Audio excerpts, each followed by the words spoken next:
شهر رمضان الذي أنزل فيه القرآن هدى للناس وبينات من الهدى والفرقان 15 ماہ مبارک رمضان.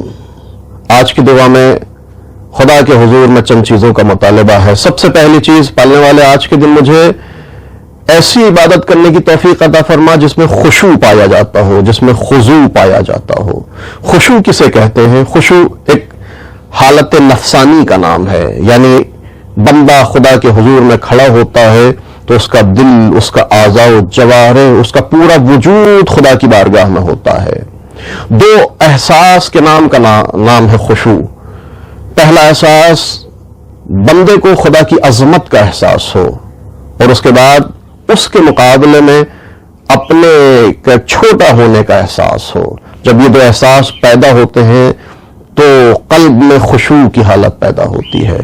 اعضاء و جوارح انسان کے خاضع ہو جاتے ہیں. ایک مثال دینا چاہتا ہوں خضوع اور خشوع کی. جب ایک انسان اپنے کام کے لیے کسی بڑے آفیسر کے سامنے، کسی بہت بڑے آفیسر کے سامنے جاتا ہے تو اس کی حالت کیا ہوتی ہے؟ انسان جب اپنے معبود کے بارگاہ میں کھڑا ہو تو اس کی حالت کیسی ہونی چاہیے؟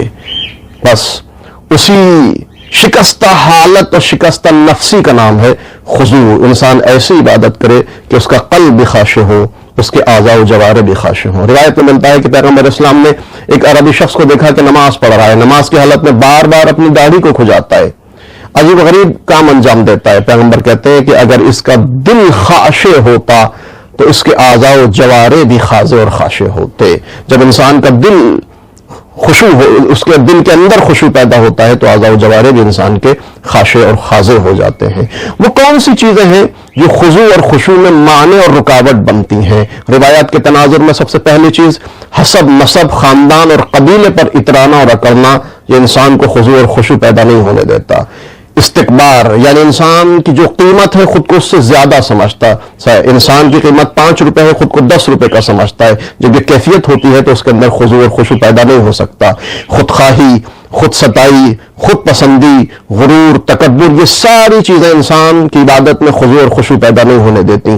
چوتھی چیز گناہ اور برے کاموں کو انسان جب خدا کی طرف نسبت دیتا ہے تو خضوع اور خشوع کی حالت سے خارج ہو جاتا ہے.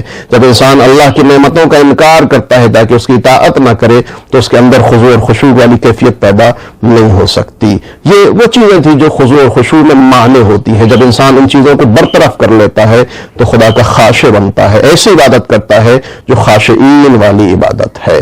دعا کا دوسرا فقرہ بار الہ، میرے سینے کو خدا ترس بندوں کی طرح کشادہ کر دے، مخبتین کے سینے کی طرح کشادہ کر دے. یہ مخبتین کون ہیں؟ مخبتین ہیں جو خدا کا خوف رکھتے ہوں، جو خشیت الہی رکھتے ہوں. کچھ روایات میں مخبتین کے صفات بیان کیے ہیں. پہلی صفت مخبتین وہ ہے جو دیداری میں ثابت قدم، محکم اور استوار رہتے ہیں، دنیا کے امور میں دور اندیش اور خوش اخلاق ہوتے ہیں، ایسا ایمان رکھتے ہیں جو دولت یقین سے مالا مال ہوتا ہے، علم کے حصول کے لالچی ہوتے ہیں، دنیا کو حقیر اور ناچیز سمجھتے ہیں، دولت مندی میں میانہ روی اور غربت میں بردباری اور عزت نفس کو مجروح نہیں ہونے دیتے، کسب حلال کی تڑپ رکھتے ہیں لیکن مال کا لالچ دل میں نہیں رکھتے. یہ وہ لوگ ہیں جو مخبتین ہیں، جو خدا ترس ہیں، جو خدا کی خشیت اپنے دل میں رکھتے ہیں. خدایا ان جیسے ان کے سینے کو کشادہ کیا اس طرح ہمارے سینے کو بھی کشادہ کر دے. اور جب خدا سینے کو کشادہ کرتا ہے، جب شرح صدر ہوتا ہے تو نتیجہ کیا ہوتا ہے؟ ہم و غم کا خاتمہ ہو جاتا ہے. انسان گردش حالات سے گھبراتا نہیں ہے اور اس کی زندگی میں احساس شکست، افسردگی، پشیمانی، ندامت، ڈپریشن، پریشانیاں، یہ ساری چیزیں ختم ہو جاتی ہیں. سکون اور اطمینان اور یقین کی منزل پر انسان پہنچ جاتا ہے. خدایا آج کے دن ہمارے سینے کو کشادہ کر دے. تجھے تیری امان کا واسطہ، اے خوف زدہ لوگوں کو امان دینے والے ماں.